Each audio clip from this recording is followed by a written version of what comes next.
ជំរាបសួរបងប្អូនទាំងអស់គ្នាវីដេអូថ្ងៃនេះគឺយើងចូលដល់មេរៀនទី18ដែលជាមេរៀនចុងក្រោយនៃកម្រិតឈុកគឹប E តោះឥឡូវយើងចូលមេរៀនជាមួយនឹងគ្នាមេរៀនទី18សិផលខ្វល់យើងមកចំណងជើងជាមួយនឹងគ្នា E 수업을 신청하는 게 어때요? E យើងមកប្រើថានេះ수업 យើងបកប្រែថាថ្នាក់រៀនឬក៏ថ្នាក់សិនឆងហាដាយើងបកប្រែថាចុះឈ្មោះចំណែកឯតម្រងនឹងគេអត់ទេអូយើងបកប្រែថាយ៉ាងម៉េចដែរហើយវេយ្យាករណ៍នេះយើងនឹងរៀនលម្អិតនៅក្នុងមេរៀនជាមួយនឹងគ្នាចំណែកឯចំណងជើងនៃមេរៀនទី18នេះមានន័យថាចុះឈ្មោះរៀនម៉ោងនេះយ៉ាងម៉េចដែរចាឥឡូវយើងទៅមើលចំណុចបន្ទាប់ចាឥឡូវយើងមើលលេខ1ឈុតជេយើងនឹងរៀនអំពីមុនហ្វាសេងហ្វាល់ការរស់នៅក្នុងវប្បធម៌លេខ2អូហ្វីវ៉ាមុនប៉បយើងនឹងរៀនអំពីមុនហ្វាសិនថស៊ូអបស៊ូកាំងសិនឆងមុនហ្វាវប្បធម៌សិនថមជ្ឈមណ្ឌលស៊ូអបថ្នាក់រៀនថ្នាក់មជ្ឈមណ្ឌលវប្បធម៌ស៊ូកាំងសិនឆងយើងបកប្រែថាចុះឈ្មោះរើសមុខវិជ្ជាចាបងប្អូនទាំងគ្នាពាក្យថាស៊ូកាំងសិនឆងនេះកម្មវិធីនេះបើសិនជានៅស្រុកខ្មែរយើងប្រហែលជាអត់មានទេប៉ុន្តែនៅក្នុងប្រទេសកូរ៉េមានណាបងប្អូនទាំងគ្នាឧទាហរណ៍ថាឥឡូវខ្ញុំរៀនជំនាញអប់រំភាសាកូរ៉េអញ្ចឹងខ្ញុំតំណាងឲ្យអក្សរខ្ញុំដាក់ហាន់ Google ទៅចុះខ្ញុំរៀនជំនាញហាន់ Google អញ្ចឹងនៅក្នុងជំនាញហាន់ Google មួយនេះវាមាន20មុខវិជ្ជាឧទាហរណ៍មាន20មុខវិជ្ជាមាន1មាន2មាន3មាន4រហូតដល់20អញ្ចឹងនៅក្នុង20មុខវិជ្ជាហ្នឹងគឺគេមិនតម្រូវឲ្យរៀនទាំងអស់ទេគេឲ្យរៀនតែ10ទេមានន័យថារៀនតែ10មុខវិជ្ជាទេអញ្ចឹងនៅក្នុង20មុខវិជ្ជាហ្នឹងសិស្សអាចរើសមានសិទ្ធិរើសក្នុងការរៀនឥឡូវខ្ញុំចង់រៀនមុខវិជ្ជាទី2ខ្ញុំចង់រៀនមុខវិជ្ជាទី4ខ្ញុំមានខ្ញុំចង់រៀនមុខវិជ្ជាទី6រៀនមួយណារៀនទៅឲ្យតែបាន10មុខវិជ្ជានៅក្នុងចំណោម20មុខវិជ្ជាហ្នឹងខ្ញុំសង្ឃឹមថាបងប្អូនទាំងគ្នានឹងយល់នៅពាក្យថាស៊ូកាំងសិនឆងនៅស្រុកខ្មែរយើងខ្ញុំគិតថាអត់មានទេនៅស្រុកខ្មែរយើងបើសិនជាយើងរៀនខាង design ឧទាហរណ៍រៀនខាង design អញ្ចឹងទៅគឺខាងសាលាគេកំណត់មុខវិជ្ជាឲ្យត្រូវរៀនហ្មងឧទាហរណ៍ថារៀន5មុខវិជ្ជាចុះលេខ1លេខ2លេខ3លេខ4លេខ5ទៅរៀន5មុខវិជ្ជាអញ្ចឹងសាលាជាអ្នកកំណត់មកសិស្សទាំងអស់ត្រូវតែរៀន5មុខវិជ្ជាហ្នឹងប៉ុន្តែនៅក្នុងប្រទេសកូរ៉េគឺគេមានច្រើនមាន1ដល់10ឧទាហរណ៍1ដល់10មាន10មុខវិជ្ជានៅក្នុងជំនាញ design ហ្នឹងអញ្ចឹងគេតម្រូវឲ្យរៀនទៅ5មុខវិជ្ជាទេនៅក្នុង10ហ្នឹងអញ្ចឹងសិស្សមានសិទ្ធិក្នុងការជ្រើសរើសថាខ្លួនឯងចង់រៀនមុខវិជ្ជាណាខ្លួនឯងមិនចង់រៀនមុខវិជ្ជាណាដូច្នេះដល់ពេលដែលចូលជំនាញថ្មីម្ដងគឺសិស្សគ្រប់គ្នាគឺគាត់មានសិទ្ធិក្នុងការជ្រើសរើសមុខវិជ្ជាដើម្បីមុខវិជ្ជាណាដែលខ្លួនឯងចង់រៀនអញ្ចឹងការដែលជ្រើសមុខវិជ្ជានៅអ្វីដែលខ្លួនឯងចង់រៀនហ្នឹងគឺគេហៅថាស៊ូកាំងសិនឆងសង្ឃឹមថាបងប្អូនទាំងគ្នានឹងយល់នៅពាក្យនេះតើឥឡូវយើងចូលលេខ3ហ្វាល់តុងយើងនឹងរៀនអំពីមុនហ្វាសិនថស៊ូអបចអនហាគីចអនហាដាយើងមកប្រែថាផ្ដល់ដំបូន្មានឬក៏ណែនាំបងប្អូនទាំងគ្នាហើយគេផ្ចាប់ពាក្យគីនេះគឺដើម្បីឲ្យកិរិយាសព្ទនឹងคล้ายទៅជានាមដូច្នេះពាក្យថាមុនហ្វាសិនថស៊ូអបចអនហាគីមានន័យថាការផ្ដល់ដំបូន្មានថ្នាក់មជ្ឈមណ្ឌលវប្បធម៌តបទៀតផេវកូសិពឿនខាងឆៃទេហានគឺស៊ឺគីមានន័យថាការសរសេរអត្ថបទអំពីមុខវិជ្ជាដែលចង់រៀនយើងចូលចំណុចលេខ4មុនហ្វាវ៉ាឆងបូមុនហ្វាកាអ៊ីនណាល់យើងមកប្រែថាថ្ងៃវប្បធម៌យើងមើលរូបភាពជាមួយនឹងគ្នារូបភាពនេះមានមនុស្ស3នាក់មានស្រី1ប្រុស2នាក់អញ្ចឹងទៅពួកគេសតែកំពុងតែចម្អិនអាហារហើយរូបភាពទី2យើងមើលមានមនុស្ស3 4នាក់ហ្នឹងគាត់កំពុងតែរៀនយើងមើលទៅគឺរៀនអំពីតន្ត្រីនឹងឯងបងប្អូនទាំងគ្នាតោះឥឡូវយើងមើលខាងក្រោមគេមានសំណួរ2គេសួរថាអ៊ីសារ៉ាមធរិនម៉ូអត់សិលភេវយ៉គេសួរថាតើបុគ្គលទាំងអស់នេះពួកគេរៀនអ្វីលេខ2យរ៉ាពូនិនម៉ូអត់សិលភេវកូស៊ីប៉យគេសួរយើងថាតើអ្នកទាំងអស់គ្នាចង់រៀនអ្វីចាបងប្អូននៅត្រង់ចំណុចនេះបើសិនជាយើងរៀនអនឡាញអីជាមួយនឹងគ្នាយើងសួរសំណួរគ្នាទៅវិញទៅមកណាប៉ុន្តែឥឡូវខ្ញុំសូមរំលង យើងចូលដល់អវិបាមុនប៉បអ៊ីលមុនហ្វាសិនថអីនឹងអត់តនសួរពីស្ទើគេសួរថាតើនៅមជ្ឈមណ្ឌលវប្បធម៌ហ្នឹងមានថ្នាក់រៀនអ្វីខ្លះមានថ្នាក់អ្វីខ្លះតើឥឡូវយើងមើលជាមួយនឹងគ្នានេះគឺជា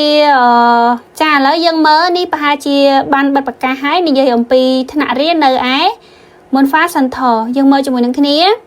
អញ្ចឹងនៅកន្លែងនេះគេដាក់ឆ្នាំ2000ចុចទៅយើងដាក់2025ណាតើឥឡូវយើងដាក់ ABC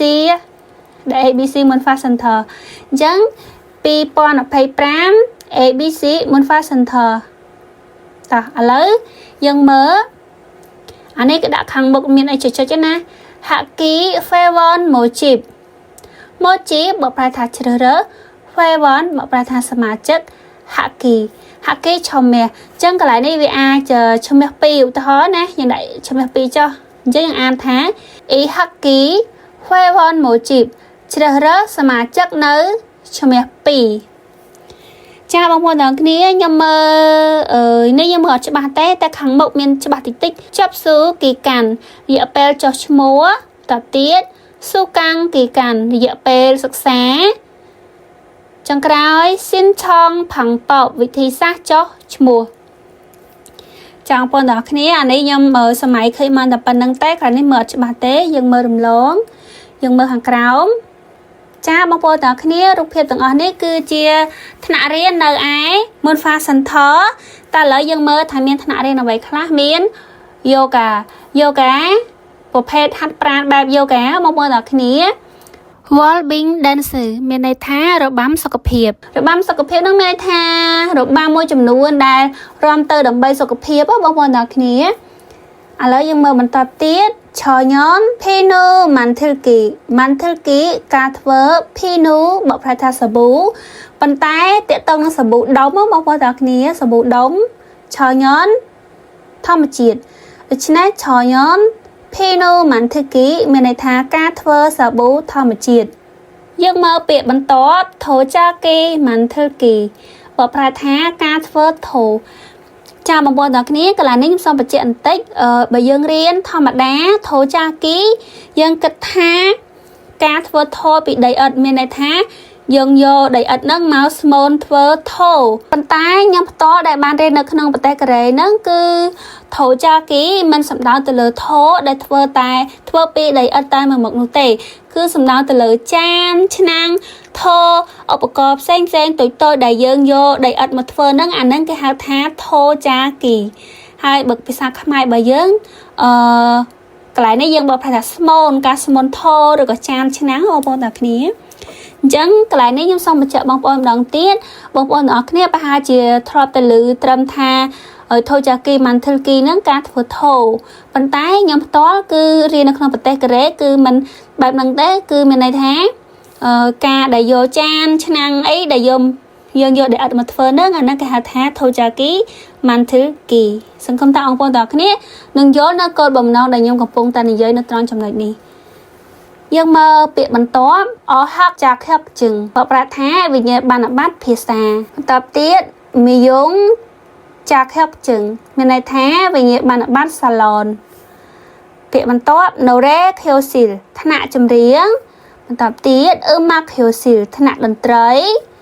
ចុងក្រោយយូរីខៀវស៊ីលថ្នាក់ធ្វើម្ហូបឬក៏ថ្នាក់ចម្អិនអាហារចាបងប្អូនទាំងគ្នាពាក្យទាំងអស់នេះហើយថ្នាក់រៀនទាំងអស់នេះគឺជាថ្នាក់រៀនដែលមាននៅក្នុង Moon Fast Center តើឥឡូវយើងមើលសំណួរនៅខាងក្រោមគេសួរថា Moon Fast Center ឯនឹងអត់តន់សួរពី Istyle គេសួរថាតើនៅឯ Moon Fast Center ហ្នឹងមានថ្នាក់រៀនអ្វីខ្លះអញ្ចឹងសិស្សម្នាក់គាត់ឆ្លើយថា Yoga សួរពី Istyle មានថ្នាក់ Yoga តោះឥឡូវយើងមើលចំណុចបន្ទាប់យករ៉ូពូណែនមុន Fast Center ឯសអត់តន់សួរពើធុតកូស៊ីប៉យអយ៉ាគេហេផូសេអូគេសួរថាតើអ្នកទាំងអស់គ្នាចង់រៀនថ្នាក់បែបណាឬក៏ចង់រៀនថ្នាក់មួយណានៅឯមុន Fast Center តើឥឡូវម្នាក់ស្រីនេះគេឆ្លើយថាឆននឆញនភីនូម៉ាន់ធីលគីសួរពើធុតកូស៊ីប៉យម្នាក់ស្រីនេះគាត់បានឆ្លើយថា ខ្ញុំចង់រៀនថ្នាក់ការធ្វើសាប៊ូធម្មជាតិចុះបងប្អូនទាំងអស់គ្នាវិញចង់រៀនអ្វីដែរនៅឯ Monfa Center ឆ្លើយម្នាក់មួយខ្ញុំសូមរំលងយើងចូលដល់ចំណុចបន្ទាប់គឺយើងរៀនអំពីไวยากรណ៍ថ្ងៃនេះយើងនឹងរៀនអំពីไวยากรណ៍កិរិយាសព្ទបូកនឹងគេអត់ទេតើឥឡូវយើងទៅរៀនไวยากรណ៍បានល្មិតសិនចាំយើងមករៀននៅក្នុងសភៅជាមួយនឹងគ្នាទម្រង់កិរិយាសព្ទបូកនឹងគេអត់ទេគឺគេប្រើប្រាស់នៅពេលដែលនិយាយអំពីការផ្ដល់នៅដំបូន្មានឬស្នើសុំឲ្យនរណាម្នាក់សាកល្បងធ្វើសកម្មភាពអ្វីមួយថាវាយ៉ាងម៉េចដែរឬសួរយោបល់គេថាយ៉ាងម៉េចដែរវាមានន័យថាយ៉ាងម៉េចដែរចា៎បងប្អូនទាំងគ្នាទម្រង់ไวยากรណ៍នេះគឺយើងប្រើប្រាស់នៅពេលដែលយើងផ្ដល់ដំបូន្មានឬក៏ស្នើសុំឲ្យអ្នកណាម្នាក់នឹងគាត់ធ្វើសកម្មភាពអ្វីមួយថាធ្វើទៅវាយ៉ាងម៉េចដែរឬក៏ជាការសួរយោបល់ថាអានឹងវាយ៉ាងម៉េចដែរហើយវាមានន័យនៅក្នុងភាសាខ្មែររបស់យើងយ៉ាងម៉េចដែរចាដើម្បីឲ្យកាន់តែច្បាស់យើងទៅមកឧទាហរណ៍ជាមួយនឹងគ្នានេះគឺជាការសន្ទនារវាងខាហើយនឹងណាខាគាត់បាននិយាយថា저는서울에 간 적이 없어요ដែលមានន័យថាខ្ញុំមិនធ្លាប់ទៅសូអ៊ូលសោះហើយណានៅពេលដែលលើកខានិយាយបែបនេះគាត់ក៏បាននិយាយថា 그래요 그럼 이번 주에 같이 한번 가는 게 어때요? ដែលមានន័យថាដូច្នេះផងឬក៏ពិតមែនទេបើអញ្ចឹងចុងសប្តាហ៍នេះទៅជាមួយគ្នាយ៉ាងម៉េចដែរចាបងប្អូននៅក្នុងឧទាហរណ៍នេះគឺខាគាត់បាននិយាយអំពីខ្លួនគាត់ថាគាត់នឹងមិនដែលបានទៅលេងសូអ៊ូលទេដូច្នេះណាគាត់ក៏ប្រើទម្រង់នឹងគេអត់ទេដើម្បីផ្ដល់ជាដំបូន្មានទៅកាន់ខាថាបើមិនដែលទៅអញ្ចឹងអាទិត្យនេះទៅដើរលេងជាមួយនឹងគ្នាយ៉ាងម៉េចដែរតើឥឡូវឧទាហរណ៍យើងបានបញ្ចប់ហើយយើងទៅមើលការប្រើប្រាស់ជាមួយនឹងគ្នាបន្តទៀតយើងមើលរបៀបប្រើកិរិយាសព្ទណាដែលបញ្ចប់ដោយព្យញ្ជនៈឬស្រៈយើងប្រើវាជាមួយនឹងគេអត់ទេទាំងអស់តែម្ដងយើងមកឧទាហរណ៍ដូចជាពាក្យថាមកតាយើងលុបដាចោលនៅសល់ត្រឹមតែមកហើយយើងប្រើជាមួយនឹងគេអត់ទេទៅជាមកនឹងគេអត់ទេចាបងប្អូនទាំងគ្នាកន្លែងនេះយើងឃើញពាក្យថាមកនឹងគេប៉ុន្តែយើងបញ្ចេញសំឡេងមកនឹងគេអត់ទេយើងមកបន្តទៀត Pilida យើងលុបដាចោលនៅសល់ត្រឹម Pili ហើយអត់មានផាត់ឈាមទេយើងប្រើជាមួយនឹងគេអត់ទេទៅជា Pili នឹងគេអត់ទេយើងមកបន្តទៀតគង់ភូហាដាយើងលុបដាចោលនៅសល់ត្រឹមតែពាក្យគង់ភូហាអត់មានផាត់ឈាមដូចគ្នាយើងបូកជាមួយនឹងគេអត់ទេចាបងប្អូនកន្លែងនេះអធិស្ឋានផងថៃភិញច្រឡំទៅជានឹងគេអត់ទេយើងភ្ជាប់វាជាមួយនឹងគ្នាមកទៅជាគង់ភូហានឹងគេអត់ទេចាបងប្អូនសូមបងប្អូនទាំងអស់គ្នាមើលនៅត្រង់ចំណុចនេះជាមួយនឹងគ្នាយើងមើលនៅកន្លែងមកនឹងគេអត់ទេអញ្ចឹងនៅចន្លោះនឹងហើយនឹងគេយើងត្រូវដកឃ្លាហើយចន្លោះពីគេហើយនឹងអត់ទេយើងត្រូវដកឃ្លាដែរសូមបងប្អូនទាំងអស់គ្នាមើលសញ្ញាគ្រិតដែលខ្ញុំបានសម្គាល់នៅលើពាក្យទាំងអស់ហ្នឹងដូចជា Pili នឹងដកឃ្លាមកគេដកឃ្លាមកអត់ទេ Pili នឹងគេអត់ទេសង្ឃឹមថាបងប្អូនទាំងអស់គ្នានឹងអាចសរសេរត្រូវនៅចំណុចដកឃ្លានេះកុំសរសេរជាប់គ្នាតែសរសេរបែបនេះបានត្រូវតើឥឡូវយើងទៅមកឧទាហរណ៍ជាមួយនឹងគ្នាខា 매운 음식을 먹어서 배가 계속 아파요. ខាគាត់និយាយថាអូយដោយសារតែខ្ញុំញ៉ាំម្ហូបហឹរឈឺពោះរហូតនេះចឹងណានៅពេលដែលលើខានិយាយថាឈឺពោះអញ្ចឹងគាត់ក៏ផ្ដល់ជាដំបូន្មានថា병원에 가는 게 어때요? ដែលមានន័យថាអើយបើសិនជាឈឺពោះរហូតអញ្ចឹងសាកទៅមន្ទីរពេទ្យម្ដងមើលយ៉ាងម៉េចដែរអញ្ចឹងនេះគឺជាការសន្ទនារវាងខាហើយនឹងណាខាគាត់លោថាដោយសារតែគាត់ញ៉ាំអាហារហឹរដែលធ្វើឲ្យគាត់នឹងឈឺពោះរហូតឈឺអត់បាត់សោះដូច្នេះណានៅពេលដែលលើខានិយាយបែបហ្នឹងគាត់ក៏ផ្ដល់ជាដំបូន្មានថាសាកទៅមន្ទីរពេទ្យមើលវាមិនដែរទៅព្យាបាលមើលយើងមកឧទាហរណ៍បន្ទាប់ជាការសន្ទនារវាងខាហើយនឹងណាខាគាត់បាននិយាយថា서점에서 책을 사려고 하는데 다 팔렸어요. ដែលមានន័យថាខ្ញុំមានបំណងទិញសៀវភៅនៅឯបណ្ណាគារប៉ុន្តែគេលក់អស់លីង នេះគឺជាការនិយាយរបស់ខាគាត់និយាយថាគាត់នឹងចង់ទិញសភៅឬក៏គាត់មានបំណងទៅទិញសភៅនៅបណ្ណាគេហើយប៉ុន្តែគេលក់អស់លេងអាសភៅដែលគាត់ចង់បានហ្នឹងអញ្ចឹងណានៅពេលដែលលើខានិយាយបែបហ្នឹងគាត់ក៏និយាយថាថោសកវ៉ានេសភីលីនិនគេអត់ទេអូដែលមានន័យថាសាកខ្ចីនៅបណ្ណាល័យយ៉ាងម៉េចដែរអញ្ចឹងណាគាត់ឃើញថានៅបណ្ណាគេលក់អស់អញ្ចឹងមានតែទៅខ្ចីនៅឯបណ្ណាល័យអញ្ចឹងគាត់ក៏ផ្ដល់ដំណើរមានទៅកាន់ណាថាសាកទៅខ្ចីនៅបណ្ណាល័យមើលយ៉ាងម៉េចដែរហើយយើងមើលត្រង់ចំណុច Pili នឹងគេអត់ទេអូ Pili ដែរយើងបកប្រែថាខ្ចីហើយវាបញ្ចប់ដោយស្រៈដូច្នេះយើងប្រើជាមួយនឹងនិនគេអត់ទេអូទោះបីជាបញ្ចប់ដោយស្រៈឬក៏ព្យញ្ជនៈក៏យើងប្រើជាមួយនឹងនិនគេអត់ទេអូដែរហើយមួយទៀតបងប្អូនទាំងអស់គ្នាត្រូវតែចំណាំនៅចន្លោះនិនហើយនឹងគេយើងត្រូវដក clear ចន្លោះ VK ហើយនឹងអត់ទេអូយើងត្រូវដក clear តើឥឡូវយើងមើលចំណាំជាមួយនឹងគ្នាចំណាំកិរិយាសព្ទដែលបញ្ចប់ដោយព្យញ្ជនៈ real យើងលុប real ចោលហើយយើងប្រើវាជាមួយនឹងនិនគេអត់ទេអូយើងមើលឧទាហរណ៍ដូចជាពាក្យថា pada យើងលុបដាចោលហើយយើងលុប real ចោលមួយទៀតនៅសល់ត្រឹមពាក្យថា pa ហើយយើងប្រើជាមួយនឹងនិនគេអត់ទេអូទៅជា pa និនគេអត់ទេអូយើងមើលពាក្យបន្តទៀត yoda យើងលុបដាចោលលុប real ចោលនៅសល់ត្រឹមពាក្យថា yo ហើយយើងបូកវាជាមួយនឹងនិនគេអត់ទេអូនៅទៅជា yo និនគេអត់ទេអូយើងមកបន្តទៀតម៉ាន់ធឺដាយើងលុបដាចោលយើងលុប real ចោលនៅសល់ត្រឹមពាក្យថាម៉ាន់ធឺយើងបូកជាមួយនឹងនិនគេអត់ទេអូទៅជាម៉ាន់ធឺនិនគេអត់ទេអូចាសង្ឃឹមថាបងប្អូនទាំងអស់គ្នានៅចងចាំនៅត្រង់ចំណុចនេះនៅពេលដែលយើងប្រើជាមួយនឹងតម្រងនិនគេអត់ទេអូពាក្យណាដែលបញ្ចប់ដោយព្យញ្ជនៈ real យើងត្រូវលុប real ចោលតោះឥឡូវយើងទៅមើលឧទាហរណ៍ជាមួយនឹងគ្នាយើងមើលនេះគឺជាការសន្ទនារវាងខាហើយនឹងណាខាគាត់បាននិយាយថា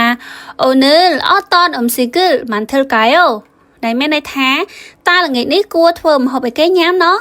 ហើយណាគាត់ក៏បាននិយាយថាហាន់កូកស៊ីគឹលមិនធ្វើនិនគេអត់ទេអូ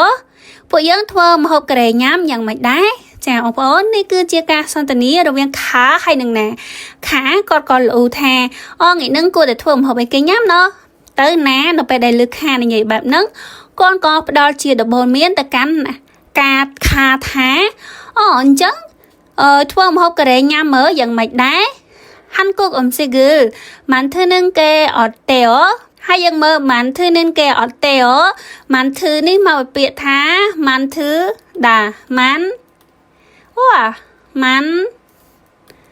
ធ្វើដា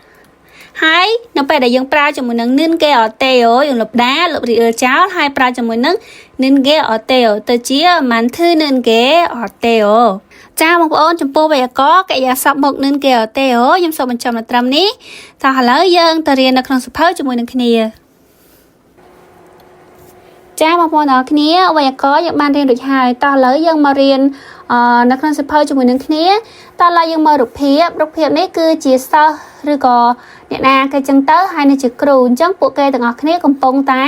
ច្រៀងចម្រៀងហើយអ្នកខាងក្រោយ3អ្នកនេះគឺជាអ្នកទស្សនាអញ្ចឹងម្នាក់ស្រីនេះនៅពេលដែលឃើញគេច្រៀងចម្រៀងបកែបានបរោះអញ្ចឹងគាត់ក៏បាននិយាយទៅកាន់បរិះនេះថាឆោតូ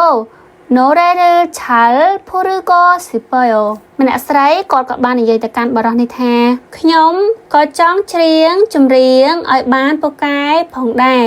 ឬក៏ខ្ញុំក៏ចង់ច្រៀងចម្រៀងឲ្យពូកែផងដែរអញ្ចឹងមានន័យថាម្នាក់ស្រីនេះប្រហែលជាគាត់ចេះច្រៀងហើយប៉ុន្តែគាត់មិនតន់ឲ្យបានពូកែល្អឥតខ្ចោះដោយអ្នកនៅខាងមុខនេះអញ្ចឹងណាអញ្ចឹងគាត់ចង់បន្ថែមថាគាត់ចង់រៀនឲ្យពូកែអញ្ចឹងនឹងទៅហើយបរិះនេះគាត់ក៏និយាយថា그럼 문화센터에서 노래 교실을 신청하는 게 어때요? អញ្ចឹងបរិះនេះនៅពេលដែលឮម្នាក់ស្រីនេះគាត់ចង់រៀនចម្រៀងឲ្យពូកែអញ្ចឹងមុនហ្នឹងគាត់ក៏បានណែនាំទៅកាន់ម្នាក់ស្រីនេះថាបើចង់ច្រៀងចម្រៀងឲ្យបានពូកែអញ្ចឹងណាទៅចុះឈ្មោះរៀនច្រៀងចម្រៀងនៅឯ Monfa Center ហ្នឹងយ៉ាងម៉េចដែរអញ្ចឹងម្នាក់ប្រុសនេះគឺគាត់ឲ្យដំបូន្មានទៅកាន់ម្នាក់ស្រីថាឲ្យទៅចុះឈ្មោះរៀនថ្នាក់ច្រៀងចម្រៀងហ្នឹងនៅឯ Monfa Center ហ្នឹងវាមិនដែរ ដូច្នេះតម្រងไวยากรណ៍និនកែអត់ទេរបស់យើងនឹងគឺមានន័យថាការផ្ដល់ដំបូន្មានឬក៏ស្នើសុំឲ្យនរណាគេម្នាក់សាក់លបងធ្វើអ្វីមួយថាវាយ៉ាងម៉េចដែរដូចជាបរិសម្នាក់នេះអញ្ចឹងក្រោយពេលដែលគាត់ឮម្នាក់ស្រីនេះថាចង់ច្រៀងចម្រៀងឲ្យប្រកែជាងមុនអញ្ចឹងគាត់ក៏បានផ្ដល់ដំបូន្មានឲ្យទៅកាន់ម្នាក់ស្រីនឹងថាបើទៅរៀនថ្នាក់ច្រៀងចម្រៀងនៅឯមុន Fashion Center ហ្នឹងវាយ៉ាងម៉េចដែរសាក់ទៅរៀនមើលវាយ៉ាងម៉េចដែរចាសង្ឃឹមថាបងប្អូនទាំងគ្នានឹងយល់នៅត្រង់ចំណុចនេះតោះឥឡូវយើងមើលយាយមុនជាមួយនឹងគ្នាជាការសន្ទនារវាងខាហើយនឹងណាខាគាត់បាននិយាយថាវិទ្យាបាអ៊ីត្រី normal ទៀសឆាមើលឆាល់ស៊ូកាអបសៃយើងបកប្រែថាខ្ញុំកេងអត់បានដោយសារតែ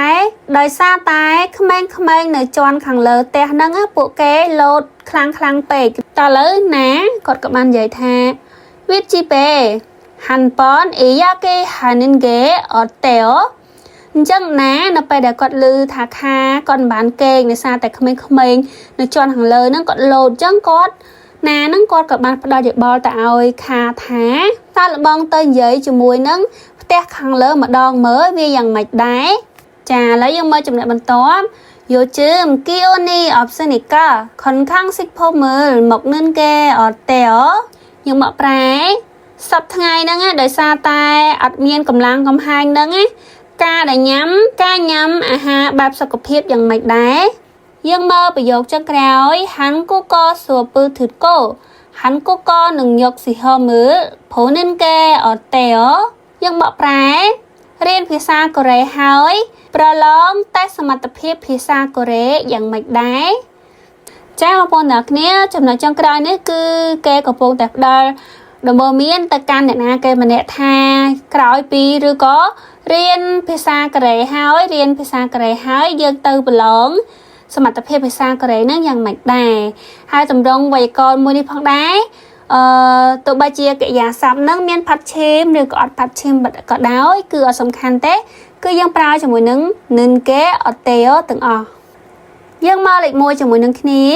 អ៊ីសារ៉ាមធឿនគូមីនីអ៊ីស្តៃអូឈូនផងប៉ពើលអ៊ីយ៉ាគេហេផូសេអូគេថា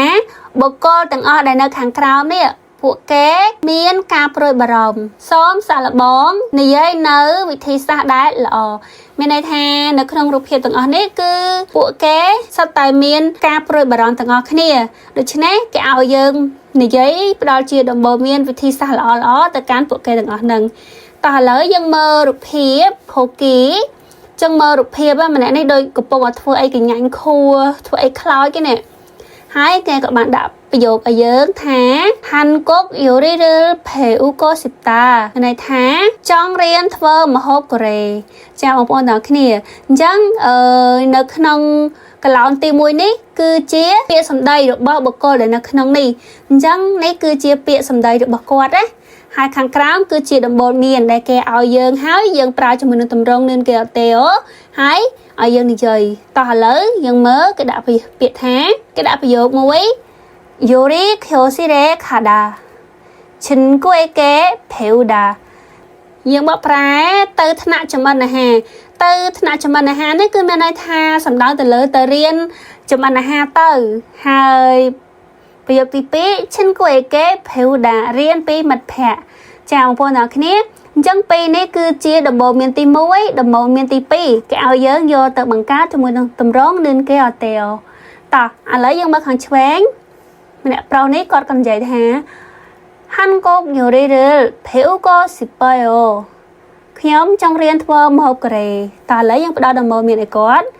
ក្រមញយូរីខូស៊ីរ៉េខានិនគេអត់ទេយើងបកប្រែបើអញ្ចឹងមែនបើចង់រៀនទៅរៀនមុខវិជ្ជាចម្អិនម្ហូបយ៉ាងម៉េចដែរឬក៏ទៅរៀនធ្វើម្ហូបយ៉ាងម៉េចដែរឬក៏យើងផ្ដល់ដំបូន្មានទី2ឲ្យគាត់អានេះញ៉ានបើមិនអញ្ចឹងរៀនពីមិត្តភ័ក្តិយ៉ាងម៉េចដែរចាបងប្អូនទាំងគ្នានេះគឺជាឧទាហរណ៍ដែលគេបានដាក់ឲ្យតោះឥឡូវដល់វេនយើងម្ដងយើងមើលលេខ1អញ្ចឹងម្នាក់នេះគេកំពុងតែបារម្ភរឿងអីមួយឯងយើងមើលរូបភាពយើងមិនសូវដឹងឯងតោះឥឡូវយើងមើលខាងក្រោមដូច្នេះនៅក្នុងកឡោនខាងលើកឡោនមានពណ៌រឿងទឹកបិចនេះគឺជាការប្រួយបារម្ភរបស់បុគ្គលនៅក្នុងរូបភាពនេះបងប្អូនទាំងគ្នាឥឡូវបុគ្គលហ្នឹងគាត់ កំពុងតែបារម្ភរឿងកែយើងមើល 여행을 어디로 갈지 모르겠어요. 모르겠어요. 요번까지 비욕 때문에 máu. Chẳng bà đó mình này có tha ôi mình đang tha tới đa lên nơi ai nè nó tê chẳng quạt được chỉ trong tới chơi chu phong được chỉ trong ta mà đầy phong ta sao cầm nào quạt ta lấy dần mớ chẳng nó hàng cao miên pi bị dột nó cứ chia đồng bộ miên này cái áo dần máu chẳng đồng bộ miên mình pi tìm muối chế chú đôi khả đà tới lên chế chú đố đồng bộ miên tí pi khô hang ấy thay nhau đàแต่เล็กสกอมนาจ่าแล้วอย่าบังคับเจียประโยคจมูกนึงแค่นี้ได้ปลาจมูกนึงตำร้องนินแกอเตอคือรอมย้อนเจจูโดเอขานินแกอเตอกลายนี้บัดโดบังมอตะนี้เจจูโดเอขานินแกอเตอบันจังบ่มดังท่าแต่ดาเลยนั่นนะแต่เล็กนั่งไอ้ก็เจจูอย่างไม่ได้หายดบอมือตีปีอันนี้มีย้อนขอแห้งไอ้ถ่ายโยนินแกอเตอ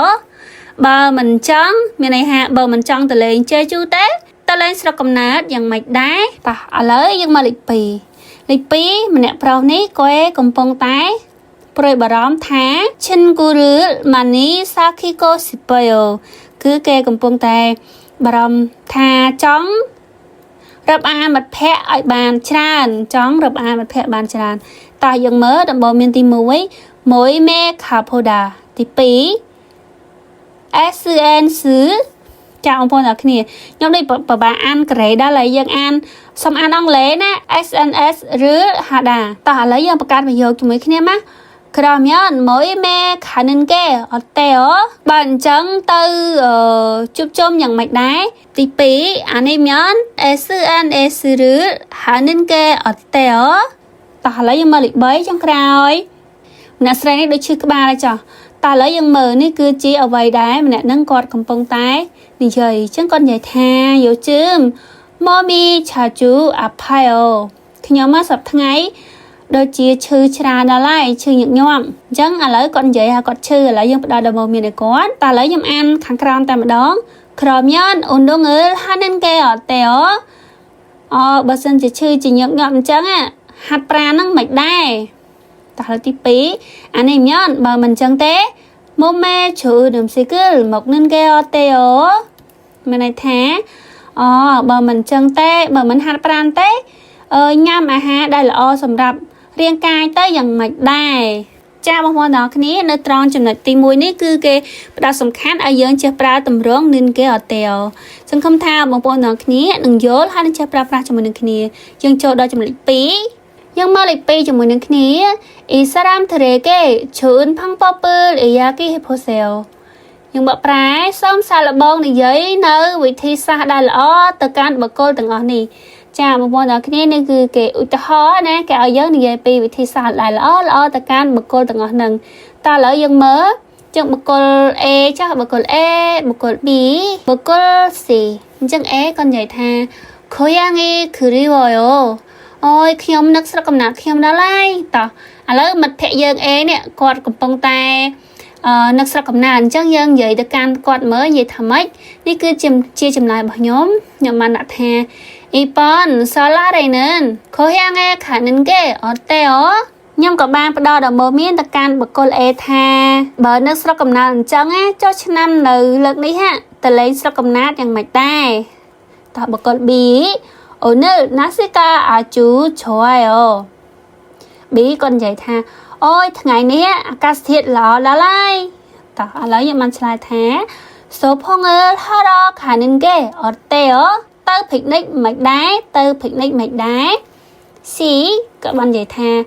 좋은 회사를 찾고 싶어요. មានន័យថាខ្ញុំចង់ស្វែងរកក្រុមហ៊ុនដែលល្អ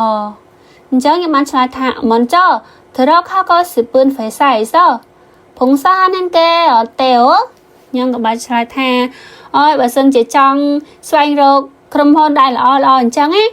ជាដំបូងសាកល្បងទៅធ្វើការស្ម័គ្រចិត្តនៅឯក្រុមហ៊ុនដែលយើងចង់ទៅធ្វើនោះយ៉ាងម៉េចដែរ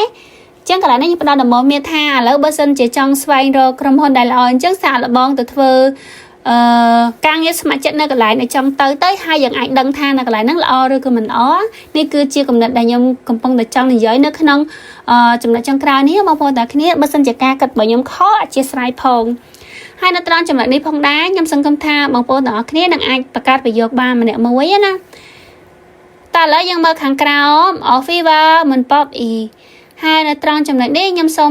បន្តនៅវីដេអូទី2បងប្អូនទាំងគ្នាដូច្នេះវីដេអូទី1ខ្ញុំសូមបញ្ចប់នៅត្រឹមនេះបើសិនជាមានការខុសឆ្គងអធិស្ឋានផងបងប្អូនទាំងគ្នាយើងជួបគ្នានៅវីដេអូបន្តទៀត